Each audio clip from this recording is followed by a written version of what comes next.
What's going on, guys? Welcome back to the channel. Welcome back to another episode of Greyman Operations. Today is part 2 of our 2-part series with gunlicense.co.za. Today we're going to be focusing on the top tips for what you should do legally to set yourself up for success if you've had a lawful self-defense situation where you may have used your firearm. So just like last week, we're going to switch back to gunnery, arms and ammunition, where we are going to speak to Mark Mulder, who is going to be our subject matter expert, and he's going to give us some top tips on that. Guys, remember, as always, or as is the case for the month of September, at the end of the video, I'm giving away a Nightcore sling bag to one of my patrons. I'm also giving away a MRE from the guys at Dave Shear and Arms and Outdoor to the same patron, and then to another patron I'm giving away a Canik gift bag. I'm giving away this gear every week in the month of September to one of my patrons. So if you want to join and become part of this community and help me make these videos, it's the first link in the video description below if you're watching on YouTube. If you're watching on Facebook or Instagram, it's the first comment. If you are watching on Instagram, this video is going to have to be cut short because it's about half an hour long. So you'll have to go to my link in my bio, and that'll link it to my YouTube channel, and you'll be able to see the full video. Let's switch back to Mark, and then we will come back at the end of the video and give away some gear. Okay guys, so we're back for the second of our series with Mark from gunlicense.co.za. This is the one you guys have been wanting. We're going to talk about post-engagement actions. Now, we are going to be talking about the legal side of things, just touching on that, but what we really want to focus on in here, on this segment, is what can you do to set yourself up for maximum success, i.e. you don't want to go to jail, obviously. You don't want your gear confiscated, obviously. You want to go back to your normal life as soon as possible. So, Mark, I'm going to hand back over to you, but a question a lot of people ask is, I'm going to paint the scenario. You have now lawfully used your firearm in a potentially lethal encounter. Maybe they haven't even used a firearm, maybe you've just used a weapon in a potentially lethal encounter. And so as a law-abiding citizen, once the threat is no longer a threat, you contact the police and the ambulance if required, or I'm assuming the ambulance as well. What can you then do, given that you aren't in shock, obviously, you still have your mental faculties about you. What can you then do to maximize your chances of achieving post-engagement quote-unquote success? Cool. So first and foremost, I will always recommend getting good legal assistance. So I'm just going to put in a little plug here for Damien Enslin and SAGA, South African Gun Owners Association. I'll leave them linked down below. Awesome, thank you. He's helped us a hell of a lot with our more advanced cases, our more serious stuff. We are personal and corporate SAGA members.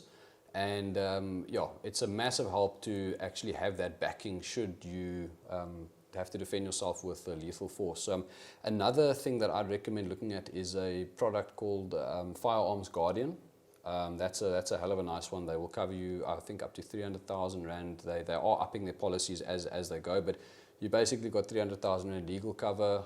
There's a 24-hour number that you can call at 3 in the morning on a Sunday when this incident has now transpired, so that you know that there are people that know about your situation, they know where you are, and they're there to help you. They will negotiate any kind of bail. We'll get to that at a later stage. They are basically like your big brother in that situation. So first and foremost, I recommend making sure that the threat is truly neutralized. You know, it doesn't help that you get on the phone to the lawyer, but you've forgotten about the two guys that are now bashing in your back door with a firearm. So make sure that that any threat is truly neutralized. If it, let's say, it happens at home, it's going to be completely different to if you've now been involved in a shooting incident on the side of the N2. You know, or in a shopping mall. Or shopping mall, that type of thing. So the first thing is you make sure that you and your family, or whoever you're with, is safe.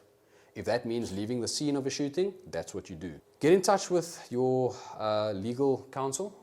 They will advise what the best thing to do is. Different situations are slightly different. So no two situations will be exactly the same. You do have to report any kind of shooting incident to the police, but we recommend that before you make a statement or anything like that, rather consult with your legal counsel beforehand, because what happens a lot of the time when you get a massive adrenaline rush, which you will do in a shooting, you just want to do this. You just want to tell everyone all about what's happened. Yeah. You're going to get maybe a police constable that rocks up on scene, and he's now the officer that's going to open up a docket. and he's just come off an 11-hour shift, and he's seen, bodies of 4 dead children. He just wants to go home, and your shooting incident is big news to you. It might not be big news to them. It's like he's 12th of the day. You know what I'm saying? And what you say and what he writes down is not always the same thing. So rather get legal counsel to prepare that statement for you. There's no set timeline that you have to actually give that statement. So it very might well be the next day. Something that you can always say when a police official rocks up onto a shooting scene, right? Let's just keep it simple. Let's say it's at your home, so you don't have to run anywhere. You've now neutralized the threat. Call legal counsel. What you then want to do is, we spoke about this earlier, is potentially preserve the crime scene. So photos and videos is definitely something that we'll recommend if you are able to do so. So provided that you don't have to exit the scene or run away or get away to safety, take photos, videos of the scene. When the police do arrive on scene, cooperate with them. Don't be unnecessarily hostile. You do not have to give a statement immediately. You also technically do not need to say anything. You do have the right to remain silent. Although that's not, once again, it's not. Make sure that it's not a hostile thing, like, I don't have to say anything to you. You know what it might be. We recommend go to a hospital. Say, I'm in shock. I'm in absolute shock. I can't talk now. Can't talk now. Can't talk now. Hospital, hospital, hospital. Chances are you will be in shock. You might not know it in the moment, but your body goes under hectic physical and psychological trauma in that, especially if you've not mentally trained for that before. So a statement will then be given. Depending on the officer that rocks up at the scene, they will open different types of cases or different types of dockets. Unfortunately, not all police officers are super well trained in the legal side of things. So a lot of the guys will rock up, they'll see a man shot, man not dead. Attempted murder. Man shot, man dead. Murder. What you can do, if you're not happy with the case that's being opened, let's say it's a clear-cut self-defense, but they now want to charge you with murder, which doesn't mean that you've been convicted, by the way. We'll get back to that now. But you can actually request the shift supervisor his presence. He will then basically take all of the the whole scene into account, and he will either uphold that and say, listen, we're going to open up a murder charge because we're not quite sure of what happened here, or he'll say, oh my goodness, this guy that tried to rape and murder your family, he's actually out on bail at the moment. He's got a criminal record that long. Cool, we're going to open up what we call an inquest docket. There has to be an investigation anytime that somebody is shot, anytime that a firearm is discharged, anytime that somebody's dead. They can't just take your word for it. There has to be an investigation. If your firearm was used in any kind of event, especially if someone's hit, they will take it. It's procedural-based law. They will take it, which is why getting a second or a third or a fifth or a fourth is a good idea. But that will be given back to you once the case has been wound up. So a lot of people fear that if they use their firearm, it's immediately to jail. It's just a lie. It's just a complete untruth. It's completely wrong. What will happen a lot of the time is you will be charged, right? Let's say you don't know about inquest dockets and this, that, and the other. You don't actually have legal counsel. You're kind of going into this thing alone. You'll be charged with, let's say, murder or attempted murder. That is in no way a conviction. So once again, a lot of it is procedural based. So here comes the rain. Yeah, guys, if you hear hissing sound, it's not my mics. It's actually raining outside. It's Cape Town. Okay, so the next question, Mark, is at the very minimum, what are you required to say to police? So the police come into the door and you're sitting on the couch and they brought you some sugar water or Coke because you need to calm your nerves. A policeman comes to the next to you and says, I need to take a statement. What is the very minimum you're required to say in order to give you now the opportunity to maybe seek legal counsel or go to the hospital or just gather your own mind, so when you do talk to them, you talk to them from a point of calmness? So the first thing would just be to mention that you are in shock. You cannot give a statement now, but just say that I had to defend myself. Not I had to shoot him in the face, not I had to kill him. Yeah. I had to defend myself. Yeah. Because that's what it comes down to at the end of the day. Ryan, if I could just circle back to the last Yeah. point before we interrupted by this Rain. beautiful rain. The whole thing of this whole misconception that you will go to jail if you shoot someone is obviously absolute hogwash. What happens a lot of the time is the papers will get hold of this, and it'll be a sensational headline: "Man defends family, charged with murder," and the whole country's up in arms. How can he?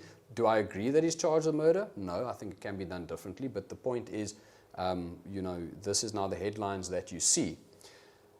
A lot of the time, the case will be thrown out, or you will be found not guilty. It's going to be what we call justifiable homicide. In which case you're gonna walk scot-free in any case. But this comes back down to the decision making. What is the lesser evil? You need to also think about that. If, let's say, on the one hand, if I use my firearm, I'm going to be sitting with, let's say, 6 months of legal trouble, or if I don't use my firearm, my family gets raped and murdered. Yeah. I'm going to choose 6 months of legal trouble as being the lesser evil. Yeah. If, on the one hand, I've got 6 months of legal trouble, on the other hand, I'm going to lose, let's say a car battery, or I'm going to lose an argument in a parking lot, I'd rather not shoot. Yeah. You know what I'm saying? So what are my two options here? Shoot, 6 months of legal trouble, I save my family. That's a no-brainer. I've heard a lot of people say, oh, well, you're just going to go to jail. And this is not, customers that walk in, what's the point of getting a gun? You're just going to go to jail if you shoot someone or whatever. It's absolutely nonsense, man. I mean, if you apply that kind of logic behind, I'm not going to get a gun, even if you had to make the decision, you go to jail for a couple of years, which is not going to happen, and your family gets wiped out, I'd personally go to jail. Yeah, absolutely. And I mean, we were talking just off air, and I was saying, the only time someone can get to Michelle if I'm with her is if I'm dead, So if I have to go to jail, and I really, really don't want to, and I'll do everything humanly possible, but if it means jail or Michelle is dead, then I'm going to have to just choose jail and fight that battle, because how do I live not having acted, Yeah, 100%. Okay, so we've covered what you should say at minimum. We've covered you obviously don't have to make a full statement immediately. I believe that time is 24 hours. So it's one of those things. Before you should present yourself for the statement. It's very interesting. There's not actually a set time frame as far as I'm aware. I think it's one of those within a reasonable period. So it all kind of depends on the situation. But this is where good legal counsel will be able to guide you through the whole thing. They'll be able to speak to the police kind of like on your behalf. If it is a question of you have now had to escape an area or whatever it might be, and you have to now go and hand yourself in at the police station, they will be able to facilitate that whole thing. So definitely, guys, get some good legal counsel. Don't try and do this thing by yourself if you don't have to. What I am going to do is I'm going to leave, do you mind if I left your email address? You're welcome to. So I'm going to leave gunlicense.co.za, there's all the socials, as well as Mark's email address. He's going to be the person who is best to contact who you should contact about legal advice. Yeah. You want to get these people in your phone book as quickly as possible, because they're the kind of things that you never ever want to speak to them, but if you do need to speak to them, they're the only people you're going to want to speak to. Yeah. And then we covered that they will definitely confiscate your firearm, and that you will more than likely have to either go to the police station or present yourself at the police station.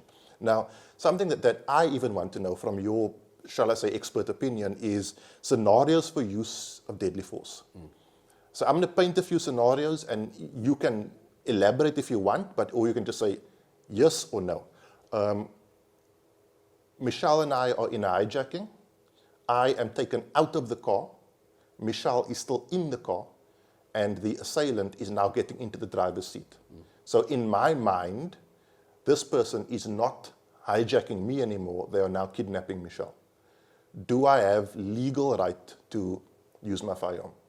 Ryan, if it's okay with you, I'm going to walk you through this question that we teach our students, and I want you to answer this question. Okay. So, at that very moment in time, right, you have been ripped out of your seat. Does the guy have a gun? Does he not have a gun? Because all of these little nuances do play into the greater picture, and this is where your subconscious brain will be able to talk to you through your gut feeling, like, shit, this is real. Or, hey man, this is my neighbor, Michelle, smiling. Yeah. This is all a big birthday prank, which is a very Guys, don't do that to Ryan. Don't do- yeah, he not will me. probably pop you. I'm not that guy.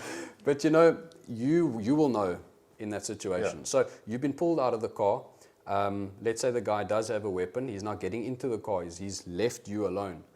Do you honestly, in that very moment in time, fear for life, Michelle's life? Yes. Because you know what happens when people go kidnap or Yeah. get kidnapped. It's a rape murder type of situation. I often say for the woman or a child being kidnapped, the outcome is worse than death. Yeah. You know? A lot of the time, unfortunately. I mean, we have upwards of 50,000 reported rapes in South Africa, or only 5% are reported. Just kind of let that number sink in a little bit. But in that situation, look, it's very difficult to say yes or no, but because there's so many different nuances and I'm not in that exact situation, tiny little things make a play. So this is going to be kind of like a generalization, but generalized, would you say yes or no? Yes. You're 100% correct in that situation because her life is reasonably in danger, most certainly, most certainly. Okay, the next one is home invasion. So we at home, I hear the door smash open. They've somehow managed to get through the security gate. I hear feet rustling. What I would do is I would position myself in a corner of the room with Michelle directly behind me. And I would, as loud as I can, shout that these people need to leave the same way they came in. They now run into the room, right? It's dark. I can't. Here's the problem. And this is why I say a weapon light is so important. Let's say you don't have a weapon light. What do you do in that situation? Are we talking warning shot situation? Are we talking immediate engagement? You know, if you got a weapon light, you put that sucker on, you can light that guy up and you can see. If you have enough vision available to you, because you're not tunnel vision, you can see, okay, we're talking a hatchet, we're talking a rifle, we're talking a pistol, we're talking a knife, but this person shouldn't be in my home anyway. This is a bit of a morally difficult one, but what would you recommend? Obviously, we can't tell you for certain guys, because each situation is different, but we are talking about what is the best case scenario? 100%. And we're also just going to generalize a little bit because, everyone's home invasion situation will be slightly different. But let's have a look at that quickly. So, first of all, you said it's morally difficult. I don't think it's very morally difficult. I think it's like a 1 + 1 = 2 situation. But first and foremost, it's private property. You're 100% allowed to have, you can be there in your flippin' tighty whities with your AK-47 in your hand because it's your property. If they are storming towards you, remember that you have issued a verbal warning, which is a very good thing to do in any case because that, first of all, gives them a chance to not get shot. And it will also, when the police interview neighbors later, they'll say, I heard Ryan shout, stop, stop, stop, which is going to count in your favor. Obviously, we don't want to shoot somebody, but sometimes we have to. In that situation, if there were multiple people already, I'm at a disadvantage already. I'm fearing for my life because I'm being attacked in my home.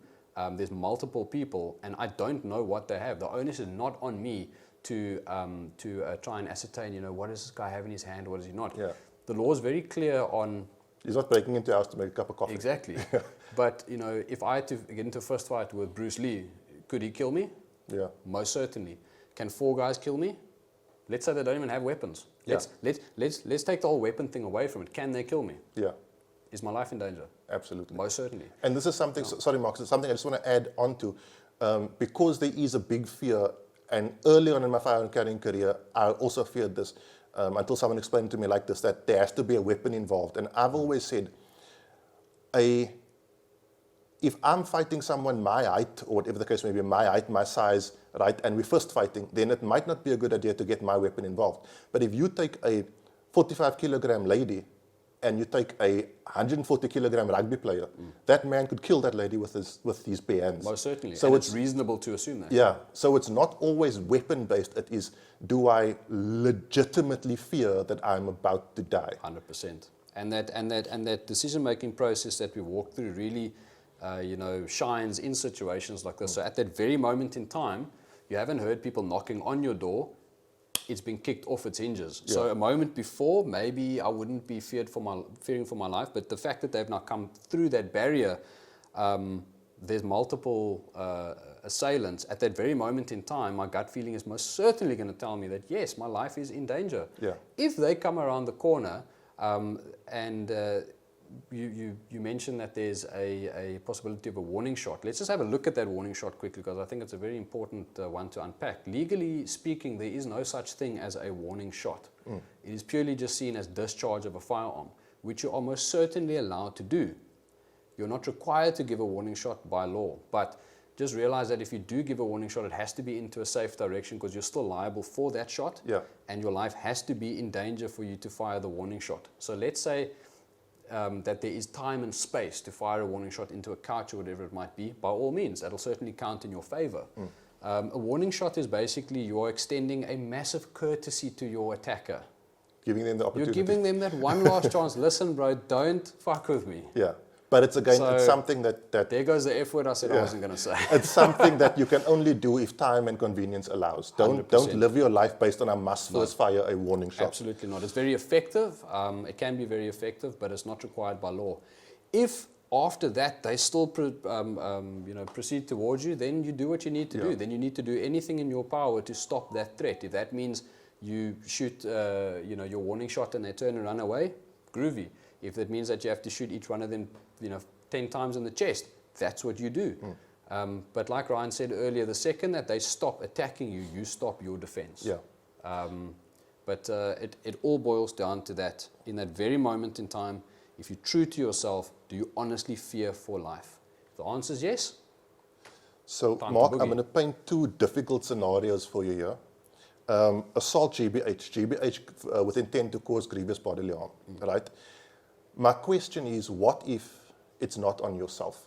You driving down the road and you see, and this has happened to me in the past, and fortunately at the time, it's still, I have fairly decent empty-handed skills, but you're driving down the road or actually walking into a client's place and there's a man violently beating up a woman. Now, these are two homeless people, right? So obviously we can imagine there's drugs and alcohol and all those things involved. At what point do you decide, man, I got to step in here? Okay, so this is now a morally difficult one. So you are. Or it doesn't have to be homeless people. Let's just say it's any two people, and one person is at the point where you're looking at this and you're saying, if that continues for another 3 seconds, 4 seconds, that person on the bottom is probably going to die. So this is a morally difficult one, because you need to remember that you're putting yourself at great risk when you get involved in those types of situations. So you're almost certainly allowed to. The law does provide for that. That's pure private defense. You're allowed to defend anybody. If it is someone you know, it's an obvious, it's a clear-cut thing. You arrive. So that was our power coming back on, South Africa. But if you arrive home and you see somebody, trying to drag Michelle across the driveway, while beating her, that's obvious. Okay, cool. This is an unlawful attack. If you see two strangers busy fighting, you don't actually have context for that. You might think you know what's going on, but you don't actually know what's going on. There have been cases in the past where a guy's walked around a corner, he saw both people in plain clothes, one guy gun pointing someone else. He thought, I'm going to save the day, bang, bang, bang. He just shot an undercover cop making a drug arrest. So, my advice is be very, very, very careful before you get involved in third-party incidents. If it's kind of like a grey area, you see two scollies mooring each other, I'd say rather don't get involved. If you see, in traffic, a man dragging a woman out of her car by her hair, cool. This is something that you might want to step in. I would say, this is where your verbal hand-to-hand and bridging tools come in. Pepper spray, baton, getting involved verbally, that type of thing will be obviously what you want to do before it goes to weapon. Because what we've seen in the past is a man's beating the shit out of a woman. You get involved, you break his jaw. Next week they're friends again, because that's how toxic relationships I'll tell you the story. Work. Situation, the situation with me is this homeless guy was beating this homeless woman, and myself and another guy pulled this homeless guy off and told him to the woman, you go that way, and the homeless guy, you go that way. Going to my client, I come out and I see the woman running back towards the man. All of a sudden you're the bad guy. So be very careful. It's very difficult, and I think again, I would go so far as to say that have an understanding of, and this is so difficult, but have an understanding of who your tribe is, Yes. and be prepared to sacrifice everything for the protection of that tribe. But if you see someone else's tribe, I always think about it is, there needs to be a man in that family doing what I'm doing for my family. 100%. You know, so I'm not immediately going to get involved, because at the end of the day, a man must be a man and he must look after his family, whatever the case may be. But if it's, again, it's very difficult, because as a man, especially when it comes to children and women, you sort of have this emotive reaction to want to protect them. And I think a very good option there is, invest in yourself in terms of empty-handed skills, Big time. in terms of verbal capability, Very important. in terms of physical aggression. If you are a tiny, scrawny guy, you're not going to get the same reaction to if you are someone who's in shape, who presents himself as an apex predator. And then also try to invest in something in less lethal, like your pepper spray. I personally like pepper spray, because pepper spray doesn't care who you are. It stops the fight instantaneously. Yeah. So, yeah. Look, it's just on the back of that, without getting too kind of derailed. There's you need to try as far as possible to carry your firearm in a state of power, not in a state of being scared and being weak. You know what I mean? If you're a meek person, if you're a skittish person, you kind of you get scared of your own shadow. Work on yourself. Work on your confidence, so that you are able to deploy other things and not just jump directly to gun. You hear a rustle in the bushes and out comes your pistol. Yeah. You need to be able to do that, and it's certainly very, very empowering to get smacked in the face, get an elbow to the jaw once or twice, and you realize, shit, I'm not dead. Because that will be the difference between you getting hands-on in a situation where a man's beating a woman, or deploying a baton or that type of thing, because you have the mental and physical capability to do so, instead of just firing shots. And a week later, all of a sudden, they're now back together, and you're the big bad guy that just randomly, just fired shots. And I think what's important, and what I often say to people who don't own firearms, is sometimes people need you to get involved. They don't necessarily need you to kill someone. 100%. But that also comes back to like defining your mission. Yeah. Where you said, you and your tribe. It's I look at it as define your mission. Before you start carrying a firearm or a weapon or whatever, if your mission is to defend yourself and your family, then that's what you're going to do. If your mission is to defend yourself, your family, and let's say the people inside your estate, then that's what you're going to do. But a lot of people will tell me, listen, it's to defend myself and my family, but then when they hear gunshots ringing off at the mall, they kind of running in that direction. Yeah. If your aim is to defend, humanity as a whole, then cool, 100%, get involved. But just realize that you need to act in accordance with that mission. So if you are driving down the road and you see a CIT truck getting hit and you've got your wife and kids next to you, do you get involved or not? I would say hell no. Yeah. My personal mission is, if I'm with my wife and my family, whoever that might be, that is my priority. Yeah. If I see shit going down, chances are I'm going to get them out of there. If I'm alone, I do have the skills and the mandate to be able to step in and help third parties. But I'm not going to go and draw fire towards myself and my wife unnecessarily. I think the important thing to remember as well, so guys, just as we wrap this up, is most of us are not law enforcement. Yeah. Okay, so we don't have the skills, we don't have the backing, we don't have the legal backing, we don't even have the legal right sometimes to go and charge into a crime or a crime scene. That is the job for law enforcement. Yeah, so I think it basically comes down to every single situation is going to be slightly different, but like the more training that you do mentally and physically, sharpening those hard and soft skills, your decision-making skills, it's gonna definitely help you to kind of ascertain whether this is a situation where I'm going to get involved and this is a situation where I'm not going to get involved. Making sure that it's coming from a point of, you're not letting your ego do the thinking.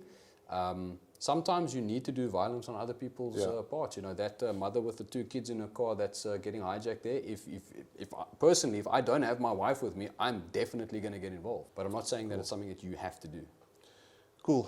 Guys, I hope you appreciate and enjoy this. Mark, thank you for taking the time. I will leave Mark's details, gunlicense.co.za, SAGA, all linked down below. So go to those outlets, get signed up. The thing with the legal side of things, guys, is it's very important, or it's much more beneficial to have that signed up with before the engagement, then have to do it afterwards. So there's value. If you're going to be a firearm owner, make sure you know people like Mark and you have people like this available to you who can direct you and assist you. We're going to switch back to the studio. I'm going to give away some gear and then we are going to end off. So guys, remember from my side, everything on the channel is an opinion. Nothing is a recommendation. I think there's also some really valuable insights from Mark on how to maximize your opportunities for success should you have to deal with the legal, and you probably will have to deal with the legal battle that occurs after you use your firearm lawfully to defend yourself, a loved one, or innocent person. Let's switch the view and give away some gear. Okay guys, those of you who know the channel are probably so familiar with this by now. I do a giveaway on Patreon basically every week these days. I'm going to copy the list of active patrons from this Excel spreadsheet and then I'm going to paste it into a name randomizer. This is going to randomize the order of the names, and there are 152 entries and that's the right amount. I'm then going to take the numbers 1 to 152 and copy that into our random wheel of names. Paste. Let's just make sure there's 152 and the E's, and we see 152 entries. I'm then going to shuffle that and click to spin. So this first spin is for the Nightcore sling bag as well as the MRE.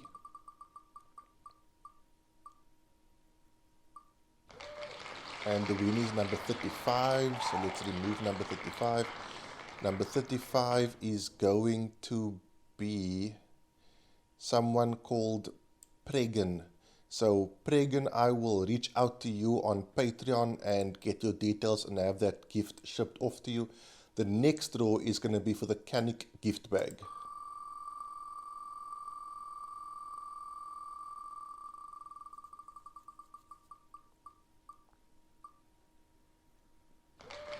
So number 134.